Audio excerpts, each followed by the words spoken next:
저는 이제 그 사용 관리자가 로그인 계정을 이제 권한을 허용하였다고 가정하고 진행을 하겠습니다. 우선은 이제 로그인 계정으로 로그인을 진행을 하게 되고, 처음으로 로그인을 하게 되면은 이제 프로젝트 목록이라는 화면을 보실 수가 있게 되는데, 이 프로젝트라는 개념은 실제로 그 프로젝트 단위로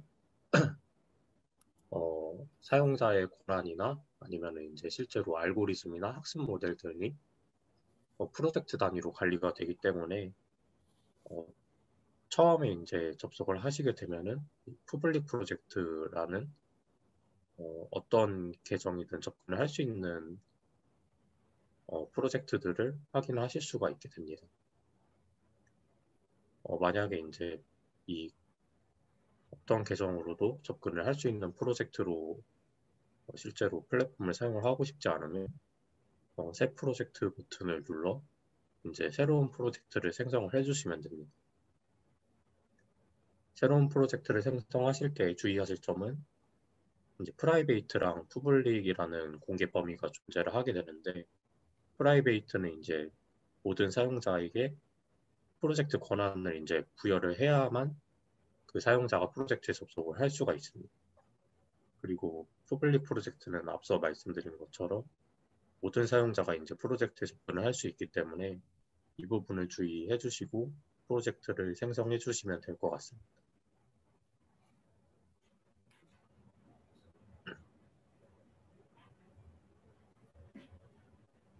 이제 프로젝트에 접속을 하시게 되면은 이제 메인 화면에서 학습 플랫폼, 추론 플랫폼, 그리고 프로젝트 설정이라는 크게 세 가지의 메뉴로 목록을 확인하실 수가 있는데, 이제 프로젝트 설정 부분에서는 보통 이제 실제 프로젝트에서 관리가 되고 있는 목록들이 보이게 됩니다. 프로젝트에 대한 상세값 설정을 변경할 수 있는 프로젝트 상세, 그리고 이제 실제 프로젝트에서 사용자를 초대할 수 있는 멤버 관리, 그리고 이제 그 프로젝트에서 실제 추론 서비스가 얼마나 호출이 됐는지 확인할 수 있는 추론 모델 통계,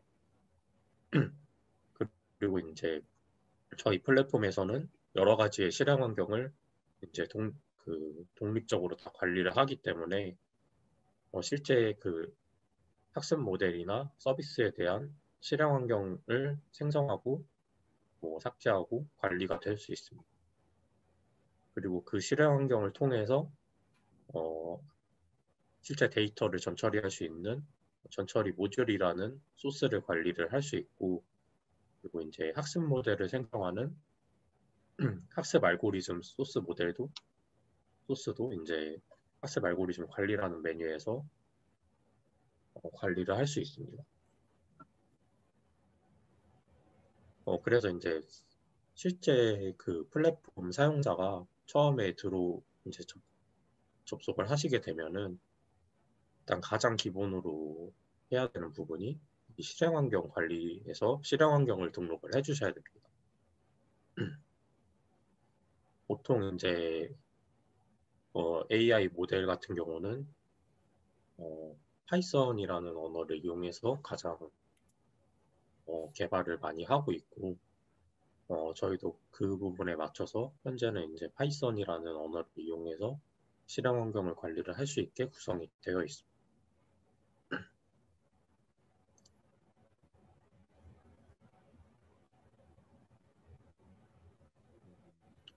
그 MXNet이라는 실행 환경으로 예를 좀 들어보겠습니다. 이제 실행 환경 쪽에서 그 생성을 해주실 때 주의해 주셔야 될 부분은 이제 저희가 그 모든 실행 환경을 그 도커라는 이제 컨테이너 기술을 이용해서 실제로 실행 환경이 구성이 되고 관리가 되기 때문에 이 도커 이미지명이라는 부분을 네, 그 사용자가 이미 자신이 사용하고 싶은 도커 이미지명을 작성을 해주시면 됩니다. 그리고 보통 이제 설명 부분에는 뭐 MXNet에 대한 패키지에 대한 설명이라든지 이런 부분을 작성을 해주시면 되고, 그리고 이제 파이썬에서 실제로 필요한 모듈들이 있다고 하시면은 네, 이 requirement라는 탭에 실제 필요한 모듈들을 작성을 쭉 해주시면 됩니다. 그리고 이제 저희가 도커라는 컨테이너 기술을 이용해서 실행 환경이 구성이 되기 때문에 사용자가 기본으로 어, 기본 이미지로 사용하고 싶은 네, 도커 이미지를 맨 위에 작성을 해주시면 되고, 그 뒤에는 이 requirement에 실제 파이썬 모듈들을 작성을 해주시면 그 베이스 이미지를 바탕으로 실제 도커 이미지가 구성이 되게 됩니다.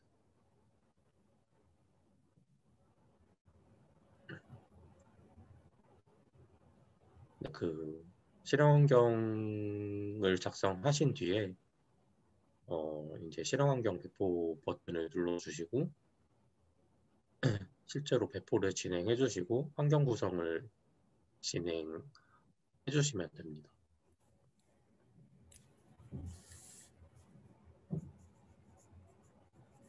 보통 이제 실행 환경 구성이 실제로 이제 환경을 구성하고 설치하는 부분이기 때문에 시간이 조금 오래 걸릴 수도 있고, 네,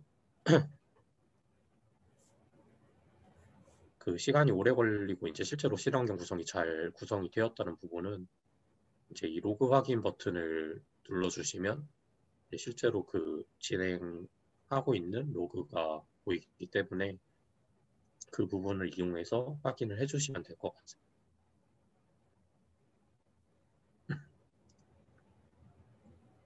그리고 이제 그 실행 환경이 정상적으로 구성이 되었다고 하시면 그 다음으로 이제 진행을 해주셔야 될 부분이 네, 전처리 모듈 관리 부분입니다.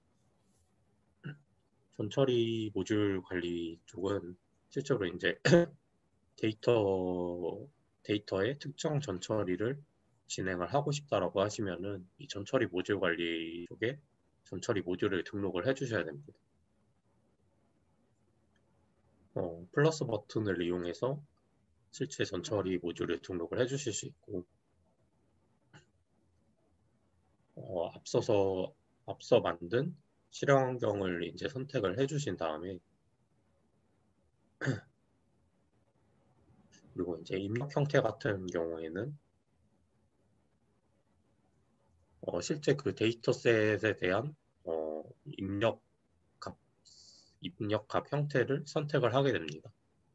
예를 들어서 데이터셋이 바이트 파일이면 네, 바이트를 선택을 해주시면 되고, 데이터셋이 뭐 일반 파일 형태거나 아니면은 뭐 CSV 같이 정형 데이터라고 하시면 네, 이런 그 정형 데이터에 대한 int 64, 플로트 64 이런 값들을 입력 형태로 선택을 해주시면 되고, 그리고 출력 형태 같은 경우는 그 데이터셋이 이제 실제로 전처리를 진행한 후에 뭐 CSV나 어떤 특정 출력 형태로 나오게 되면 그 형태에 맞춰서 입력을 해주시면 됩니다.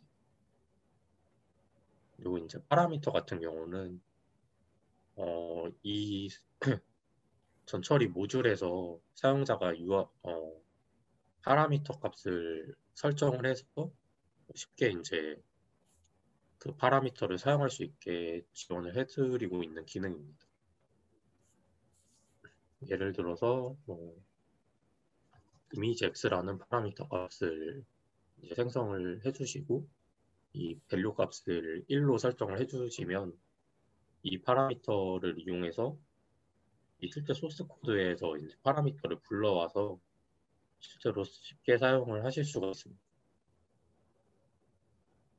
그리고 이제 마지막으로 소스 코드 부분은 실제로 전처리가 동작하는 네, 소스 코드를 이제 생성을 해주셔야 되는데 저희 플랫폼에서 전처리를 돌리기 위해서는 저희가 기본으로 제공을 하고 있는 레퍼런스가 존재를 하고 있습니다.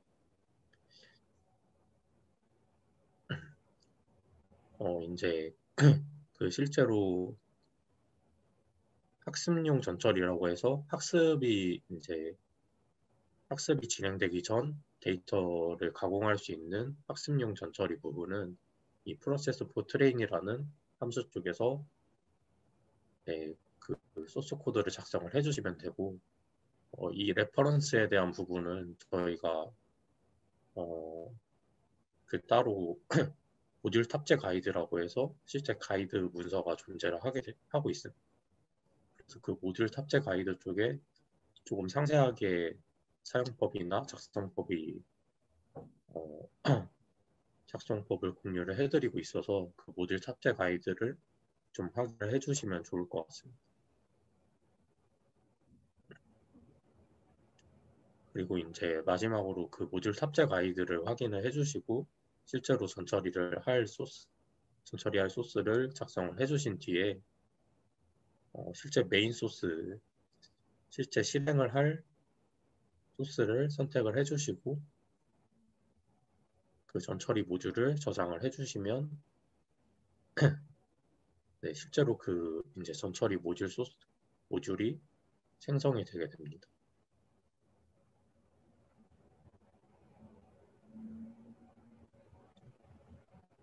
이제 만들어진 예시 모듈인데 전처리명은 이제 엑스레이에 대한 뭐 전처리 그리고 실행 환경과 실제 파일 타입에 이제 네, 그 이 전처리를 적용을 하겠다는 의미고 그리고 여기 같은 경우에도 이제 그 각 규격에 맞춰서 실제 전처리 소스가 입력이 되어 있습니다.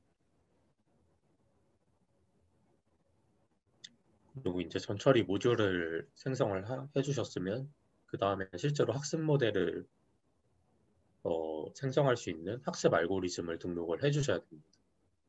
학습 알고리즘도 마찬가지로 이 플러스 버튼을 이용해서 등록을 해주시면 되고 처음에 들어오시게 되면 이제 이 학습 알고리즘이 어떤 카테고리인지 선택을 해주시면 되고 그리고 이 학습 알고리즘이 실제 어떤 실행 환경에서 동작을 하게 되는지 선택을 해주시면 됩니다. 그리고 이 GPU 버튼, 지원 버튼을 이제 눌러주시면 실제로 알고리즘이 동작할 때 GPU 자원을 할당을 할 수 있게 되고 그리고 공통 파라미터 같은 경우에는 저희가 플랫폼에서 이제 보통 학습을 진행할 때 자주 쓰이게 되는 공통 파라미터들을 제공을 해드리고 있습니다. 그래서 실제로 사용을 이렇게 다 눌러주시면 뭐 러닝 레이트나 드롭아웃 레이트 같은 경우에 이제 UI에서 쉽게 설정을 하시면서 학습을 진행하실 수 있습니다.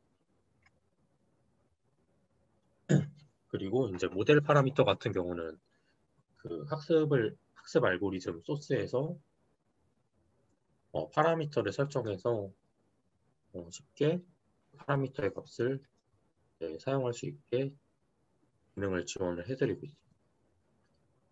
뭐 이미지 X 값을 인류 값을 1로 설정하고 네, 이제 이런 식으로 설정을 하게 되면은 실제 이제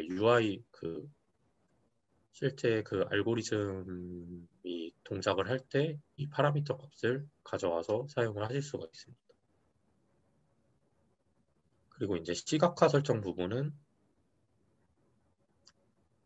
네, 그 플랫폼에서 이제 그 시각화 쪽으로 차트를 볼 수 있게 저희가 레퍼런스를 제공을 해드리고 있는데 그 레퍼런스에 맞춰서 네, 실제로 사용을 해주시면 뭐 어큐러시나 로스, 뭐 컴퓨터 매트릭스, 프리시전 리콜, 번스코어 같은 시각화 차트를 실제로 학습이 진행되는데 확인을 하실 수가 있습니다.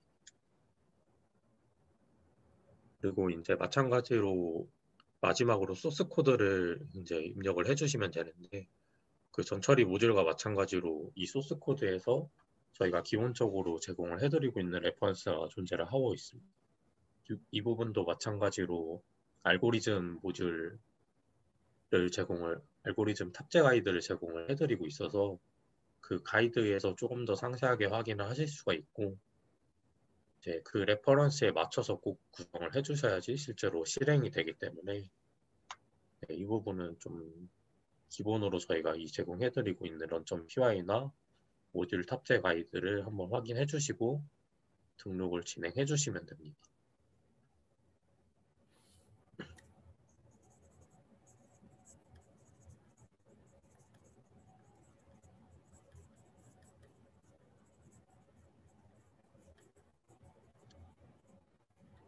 네, 이제 샘플로 만들어진 알고리즘을 한번 살펴보게 되면 이제 그 모델 파라미터 같은 경우는 뭐 이제 그 에디셔널이라고 해서 그 파라미터 값을 하나 추가를 해주고 이 값은 실제로 알고리즘 소스 쪽에서 사용을 하실 수가 있습니다.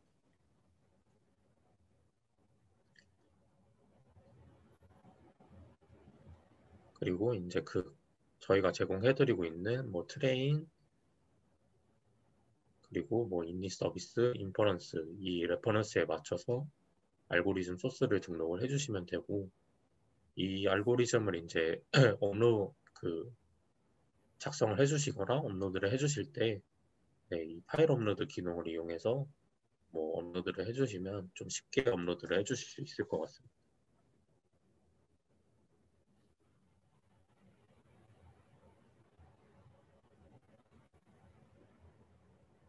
네, 그래서 이제 처음에 플랫폼을 접속을 하게 되고 실행 환경 전처리 모듈 학습 알고리즘을 이제 등록을 완료를 하시게 되면 그 다음으로 이제 실제로 이 학습 플랫폼이라는 메뉴에 가서 이제 학습에 관련된 이제 행위들을 진행을 하게 됩니다.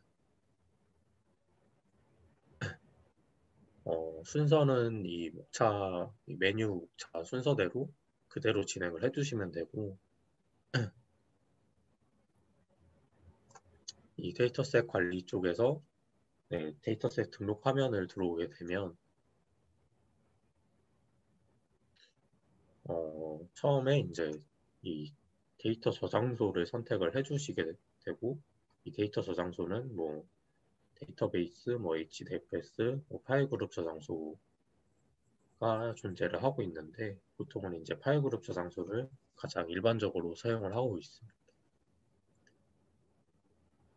이제 푸블릭 프로젝트 같은 경우는 이미 올려져 있는 데이터 소스가 이제 이렇게 많이 존재를 하게 되지만 만약에 프라이베이트로 새로 프로젝트를 생성을 해주시게 되면 처음에 이제 이 데이터 소스는 아마 존재를 하고 있지 않을 겁니다. 그래서 처음으로 이제 네, 들어오게 되면은 파일 업로드라는 기능을 이용해서 네, 그 실제로 데이터 소스를 등록을 해주셔야 되고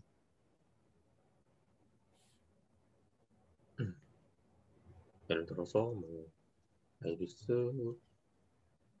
이렇게 데이터 소스를 등록을 해주시면 실제로 네, 데이터 소스가 등록이 되게 됩니다.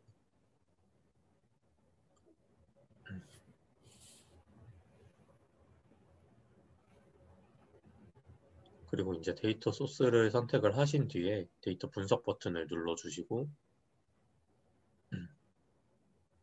네, 그러면 이제 뭐 파일 데이터나 뭐 CSV 데이터 여러 데이터에 대해서 분석을 한 뒤에 그 실제 분석 값에 대한 정보들을 이 데이터셋 정보 쪽에서 확인을 하실 수가 있습니다.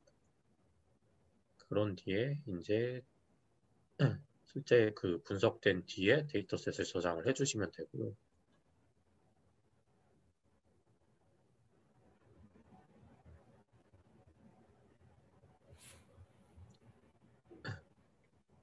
그리고 이제 그 저장된 데이터셋은 네, 데이터셋 상세 화면에서 데이터 분포도나 실제 뭐 타입 값 이런 부분을 확인을 하실 수가 있습니다. 그리고 이제 데이터셋이 정상적으로 업로드가 되었으면 이제 전처리 모델이라는 이제 네, 전처리 모델 설계 쪽으로 이제 등록을 해주시면 됩니다. 이 전처리 모델은 그 데이터셋을 이용해서 실제로 전처리가 일어나는 모델을 생성을 해주는 이제 전처리 모델이라는 개념을 좀 생성을 해주셔야 됩니다. 그 아이리스 같은 경우는 보통 이제 민맥스 노멀라이제이션 전처리를 진행을 하기 때문에 전처리를 한번 진행을 해보겠습니다. 그 이제 컬럼 값 중에서 뭐 어떤 컬럼을 뭐 유니크한 아이디 값으로 설정을 할지 선택을 해주시면 되고, 그리고 이 라벨 값 같은 경우는 보통 클래시피케이션 알고리즘에서 보통 이제 어떤 그 컬럼을 라벨 값으로 설정을 해 주실지 이제 설정을 해 주셔야 됩니다. 이제 아이디과 라벨 값을 설정을 해 주시고, 실제로 이 컬럼들 중에서 뭐 어떤 컬럼을 전처리를 진행할지 선택을 해 주시면 되는데, 이제 보통 그 뭐 플로트 같은 경우에는 이제 민맥스 노멀라이제이션을 많이 선택을 해주시면 되고, 그리고 이제 이 저희가 기본으로 지금 제공을 해드리고 있는 전처리 모듈 그리고 알고리즘 소스가 몇 개 존재를 하고 있는데, 그 부분에 이제 보통 샘플로 샘플 데이터를 한번 확인을 해주시고 똑같이 이제 참조를 해주시면 될 것 같습니다.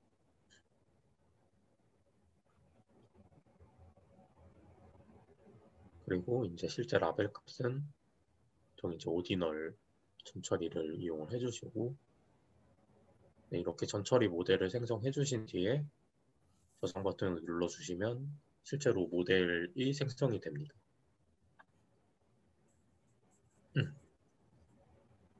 그리고 이제 전처리 모델 상세 화면으로 들어오시게 되면 이제 만들었던 정보를 한 번 더 보여드리게 되고, 실제로 이제 전처리가 진행이 됐는지 맨 아래 부분에서 확인이 가능하십니다.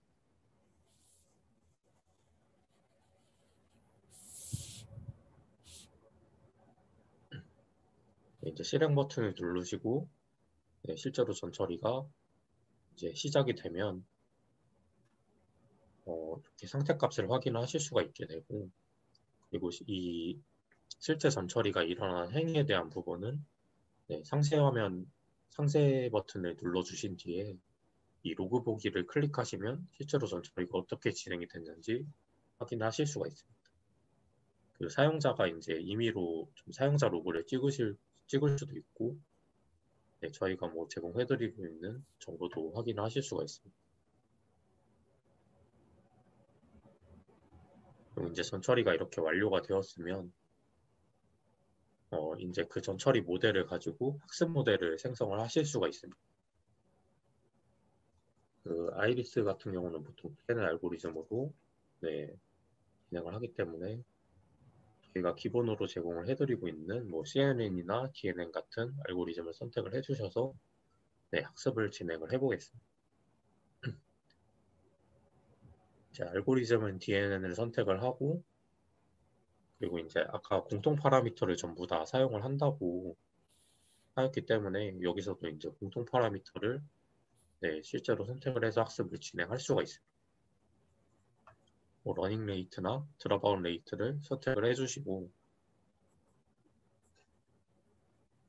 그리고 저희가 기본으로 이제 제공을 해드리고 있는 알고리즘 같은 경우는 이런 뉴럴 네트워크를 UI상에서 쉽게 조절을 하실 수가 있는데, 보통 사용자가 임의로 올려주신 알고리즘 같은 경우는 UI에서는 뉴럴 네트워크를 선택을 하실 수는 없고, 직접 그 뉴럴 네트워크를 알고리즘 소스상에서 이제 컨트롤을 해주셔야 됩니다. 기본 탑재 알고리즘 같은 경우에는 일단 UI상에서 조금 쉽게 사용을 하실 수 있게 저희가 제공을 해드리고 있는 거고, 그래서 DNN 같은 경우는 여기서 네트워크를 선택을 해주시고 학습 모델을 한번 생성을 해보겠습니다.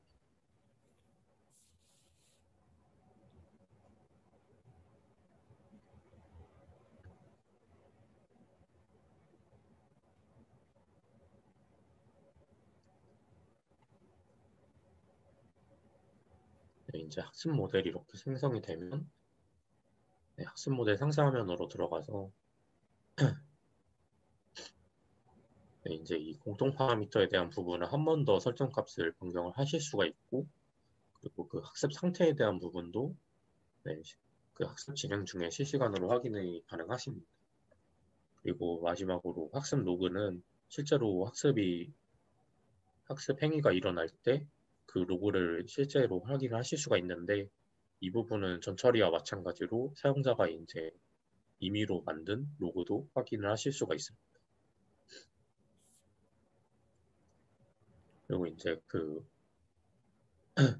GPU를 사용하는 알고리즘이기 때문에 뭐 CPU나 메모리, GPU의 개수를 설정을 해주셔서 실제로 그 리소스를 받아와서 학습이 진행이 되게 됩니다.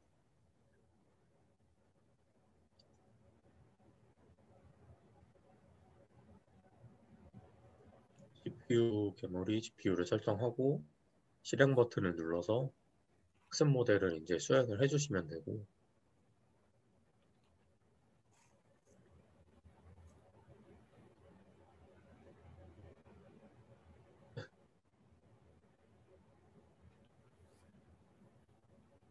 네, 에포크를 조금 더 올려서 학습을 진행해 보겠습니다.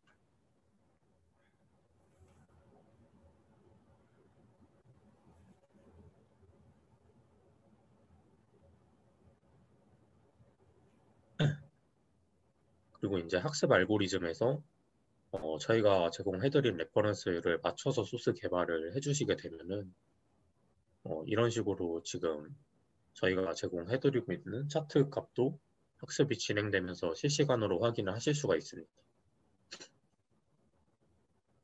그래서 이제 이렇게 학습을 진행을 해주시고 어,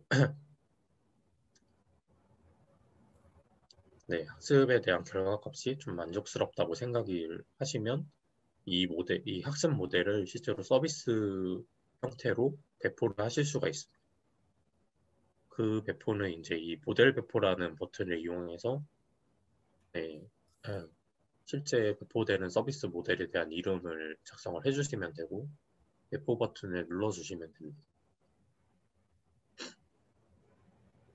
그러면 이제 실제 서비스 모델이 생성이 되게 되는데 이 서비스 모델도 이제 실제로 서비스를 할 모델이기 때문에 그 리소스를 처음에 들어오시면 할당을 해주셔야 됩니다. 이 리소스 같은 경우에는 뭐 똑같이 CPU를 사용할지 뭐 GPU를 사용할지 뭐 메모리를 얼마 사용할지 이렇게 설정을 해주시면 되고 뭐 보통 간단한 이제 서비스 같은 경우에는 굳이 GPU를 사용을 안 해도 되기 때문에 뭐 CPU나 메모리의 값만 설정을 하고 네, 리소스가 이렇게 할당이 되면 서비스 시작 버튼을 눌러서 실제로 서비스를 시작을 해주시면 됩니다.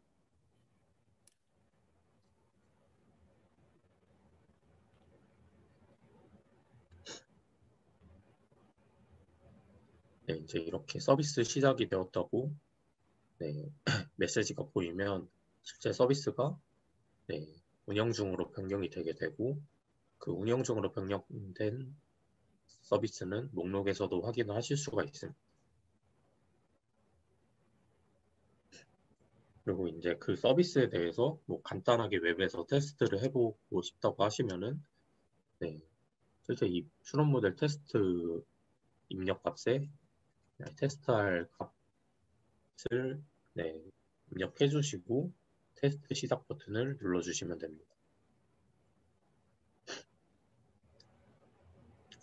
그러면 이제 그 결과값이 웹에서 확인을 하실 수가 있게 되고 그리고 그 추론 모델 테스트를 진행할 실제 로그를 또 확인을 하실 수가 있습니다. 이 로그는 그 전과 마찬가지로 사용자가 임의로 로그를 생성을 하실 수도 있고 뭐 그냥 기본 로그에 대한 부분도 확인하실 수가 있습니다. 그리고 이제 서비스를 생성을 했기 때문에 실제로 외부 노출을 시키기 위해서 그 API로 한 번 더 감싸게 되는데 추론 API 관리 메뉴를 클릭을 해주시고 네, 그 외부 API로 노출을 시키기 위해서 신규 등록을 진행하겠습니다. 이 API는 이제 그 외부의 REST API 형태로 노출시키기 위해서 진행을 해주셔야 되는 부분이고, 어, 네, 방금 생성했던 네, 프론 서비스를 선택을 해주시면 됩니다. 그리고 이제 저장 버튼을 누르게 되면은 실제로 REST API로 외부에서 사용을 할 수 있게 API가 하나 생성이 되게 됩니다. 그 API 상세 화면으로 오시면 방금 생성했던 네, 그 API에 대한 뭐 호출 정보나 네, 상세 값들을 확인을 하실 수가 있으시고 이 API도 마찬가지로 테스트를 진행을 하실 수가 있습니다. 그 API 사용 정보를 보시면은 실제 호출되는 API URL 그리고 뭐 실제 그 인풋 값, 그 호출해야 되는 데이터가 어떤 식으로 호출이 돼야 되는지도 예시가 나와 있고 한번 테스트를 진행해 보겠습니다.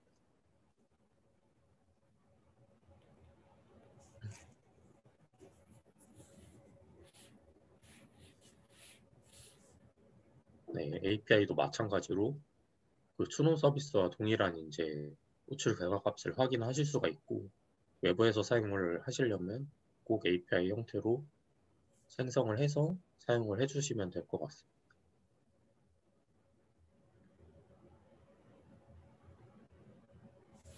네, 일단은 기본적인 플랫폼 사용 교육은 여기서 종료를 하도록 하겠습니다.